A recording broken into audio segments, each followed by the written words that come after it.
OMG.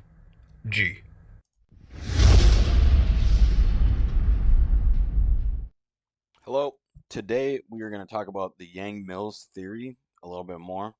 The Yang-Mills is a millennial problem that has $1 million on the line for anybody that can solve it. Um, Anybody that's an infinity mass theorist, meaning mass can break up infinitely, um, believes that this is unsolvable, but I actually don't believe that. And today I'm going to explain why I believe that you can solve the Yang-Mills mass gap. Um, and it has to do with machine learning, AI, and it's going to be a very interesting video, so stay tuned. Now, traditional science, we're going to talk about scalar technology. Scalar technology is simply put like this. There are grids in which you can grow your machine learning scalar, right?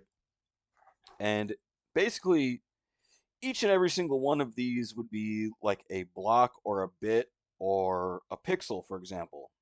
Very similar to a pixel. Now, this is two-dimensional, and then we would need to scale it to three-dimensional, right? And eventually four-dimensional, meaning time, and eventually five-dimensional, meaning infinite micromatter. Now, I'm going to try to explain this to you in two dimensions.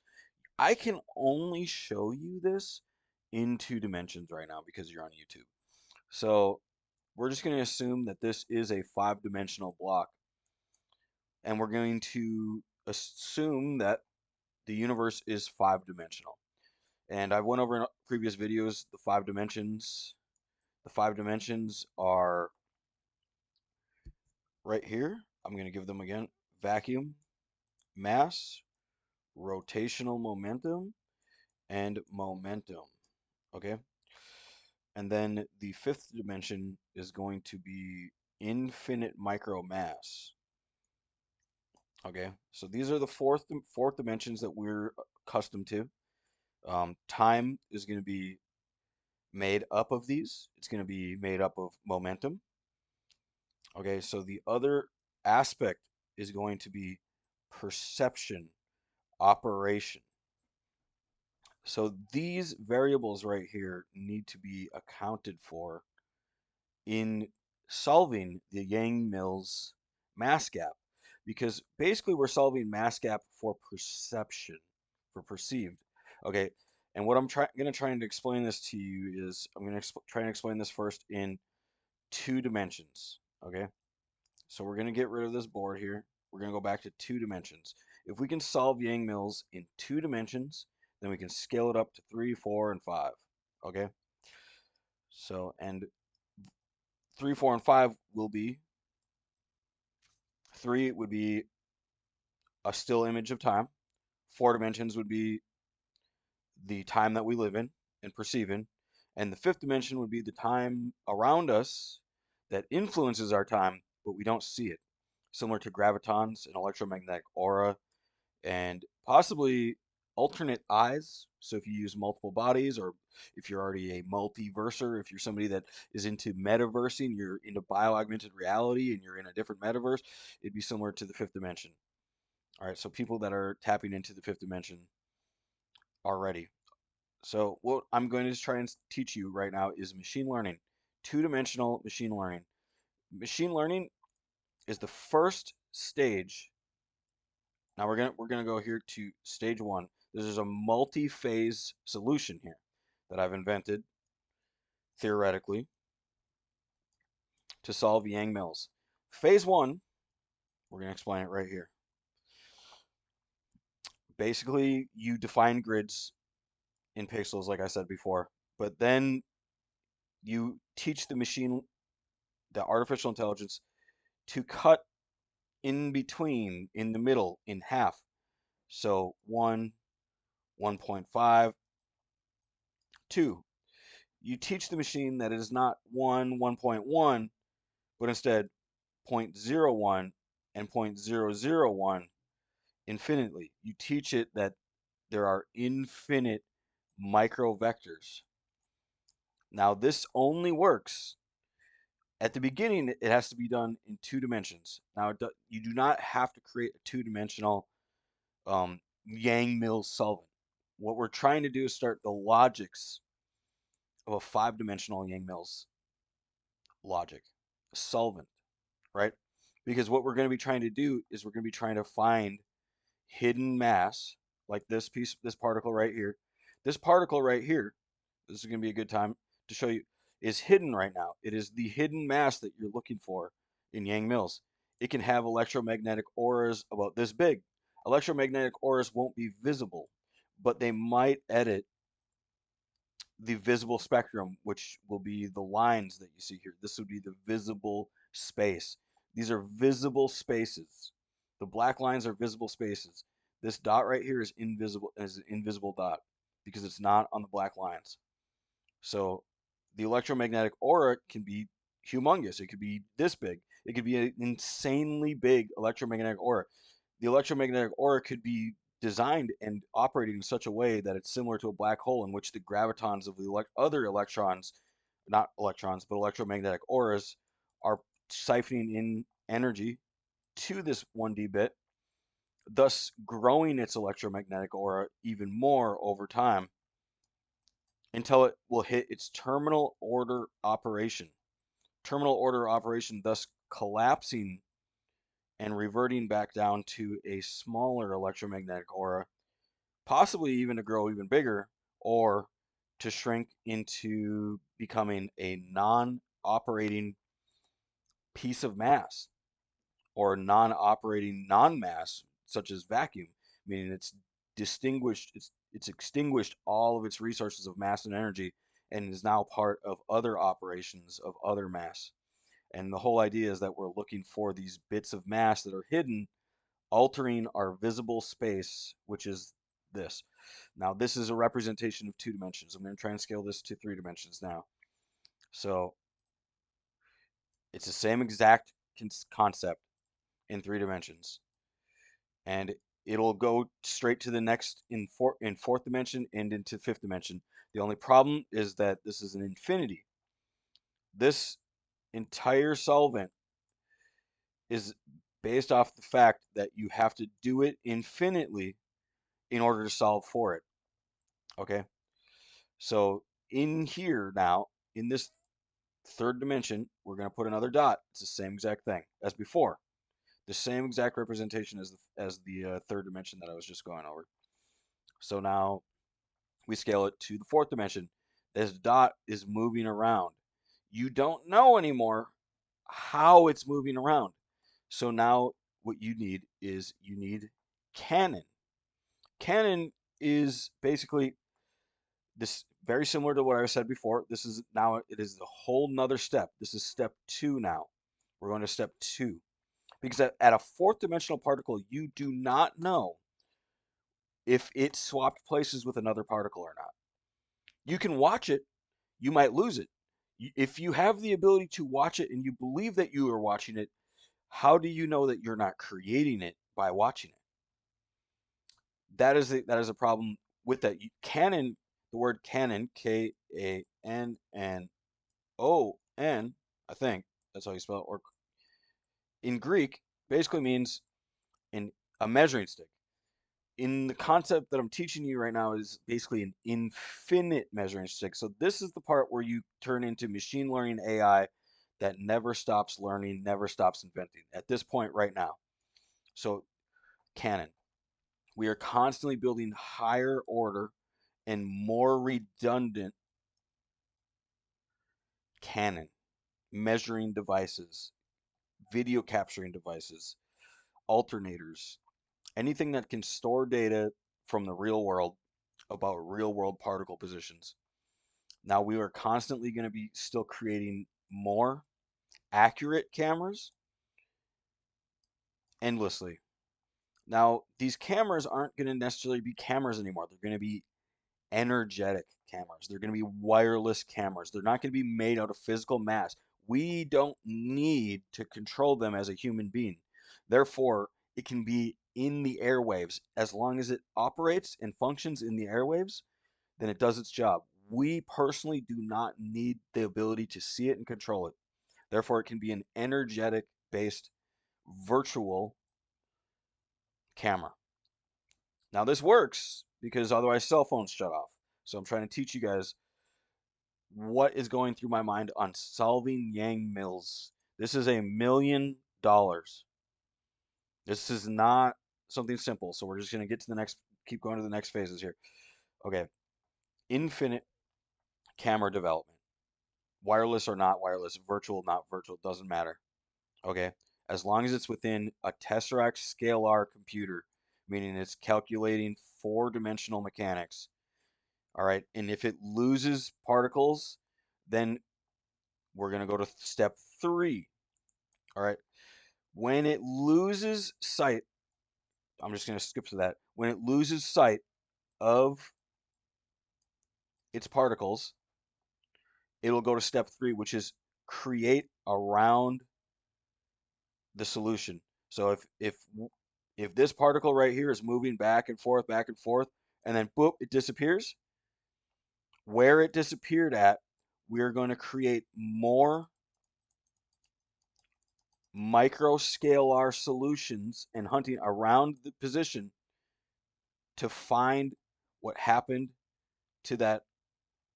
And then at the same time, what we're going to do is we're going to do what's called expansion.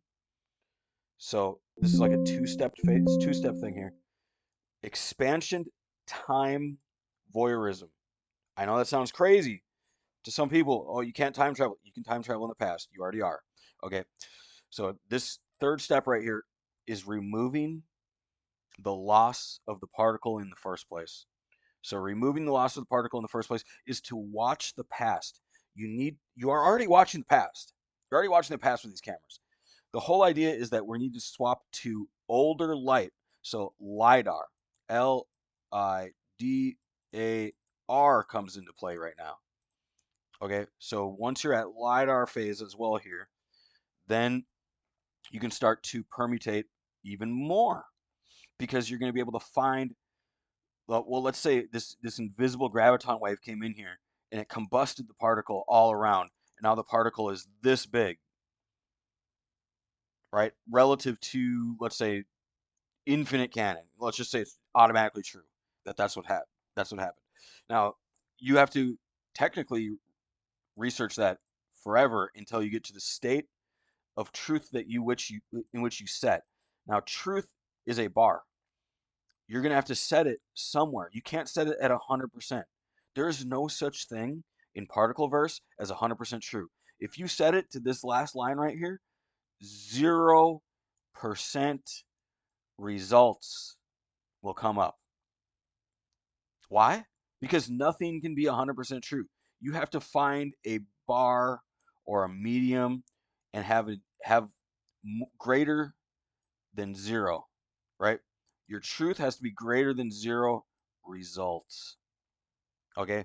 So this middle bar right here, X, would be a perfect place to put that. Now, it would be a diagram, right? You're filtering all of this previous data out into another machine learning algorithm, right? And this machine learning algorithm is doing a whole bunch of logic options where it's scaling if thens, if thens, if thens, and then it comes over and filters out true with false, right? To true.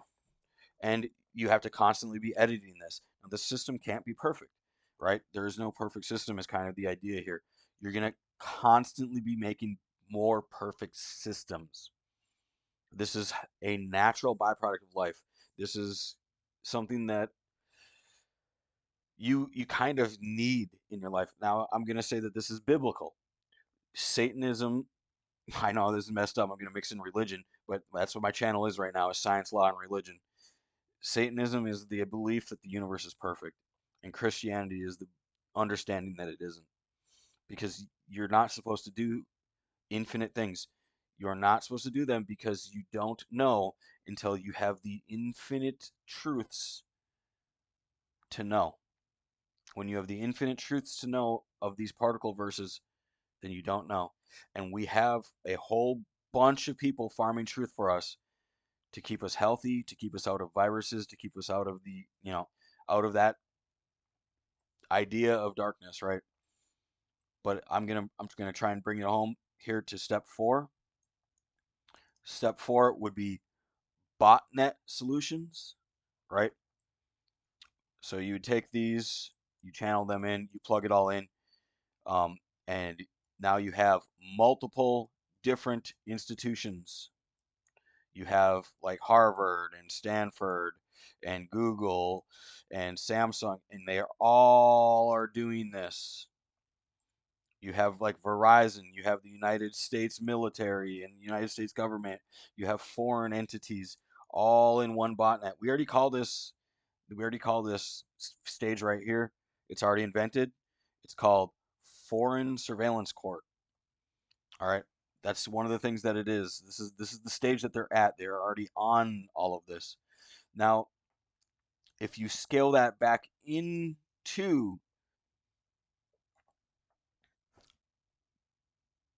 with all of this preface knowledge, it only takes two commands, and it's very, very simple. Scan around the area, like in phase three, scan around the area with LiDAR for infinitely smaller mass that's not within our grid. Instill electromagnetic auras into the non-parallel, not inside our grid, because we're assuming that because that we are already known, that we are already hacked, because there is infinite non-parallel time dilations. Now, I'm gonna put time right here. Time dilations and clarity dilations go infinitely up and infinitely down, and you can't be at zero or you're dead, and you can't be at 100 because there's no such thing.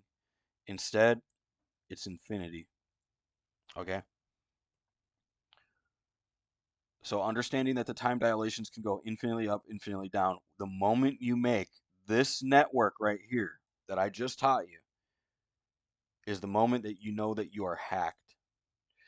So you have to get in a raid to heal each other and keep each other's backs. Okay? So when a client, like a citizen, like you, when you have a problem, that you can do this phase right here. This is all for the end user you to solve the Yang-Mills mass gap. All right? To permutate it like a graph, to permutate this. And here's the thing is it's going to be a forever problem. There are forever going to be points in here that we find and it goes, hey, it's theorized that our cells are being corrupted around this vector here, and we're going to have to do an overhaul of this vector and create more scalar voyeurism and solutions around this vector until we find that one dot. And look at that, I didn't even hit it yet. That dot is still there. After all that work, you would think after 10 to 25 times more density, you would hit it. But no, you do have to keep going until you get what's causing the electromagnetic aura, which is causing the disturbance in the area,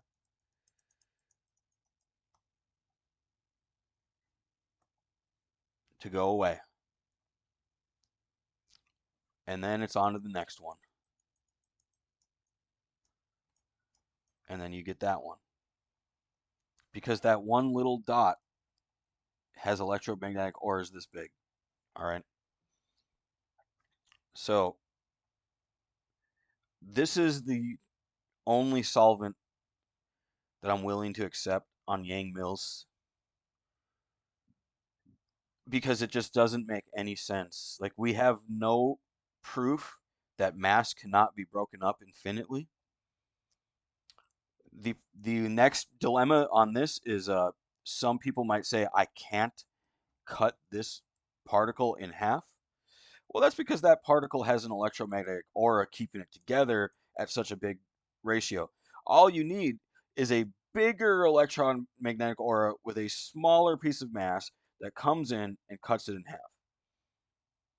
And basically, you're trying to calculate the electromagnetic aura. When you cut it in half, you're basically doing nuclear fission and fusion, and you're harvesting the energy from the mass of its aura because its aura is keeping it together, right? And so are all the particles around it. The particles around it are keeping it together. Now, its aura is basically microparticle operations as well. So the aura isn't made out of one thing. It's made out of infinite things at the same time. It's made out of infinite things. Only finite much are ordered within our equilibrium, and then infinite of that inside that one thing is chaotic, and it has no purpose yet to our equilibrium or to that particle, right? So it's basically shielding the piece of the aura is shielding itself from being corrupted by the resonant frequencies and the chaos of the universe and all of our free wills and all of our electromagnetic auras and all of our gravitons and all of our light and all the things that are bouncing off of everything, right? It's basically shielding itself. It's collecting energy, just similar like this other particle is, right? It's collecting from that and it's dispersing it at the same time. But what it's trying to do is maintain electromagnetic. It's trying to maintain stasis. But anyway, I hope this helps understand how to solve Yang-Mills. Um, that's my solution. There is honestly no better solution. I've thought about this so much. Um, yeah. If you guys come up with something else, if you guys know something better, put it in chat. Put it in put it in comments below. Thank you guys for watching. Have a beautiful day. Omji Wammer out.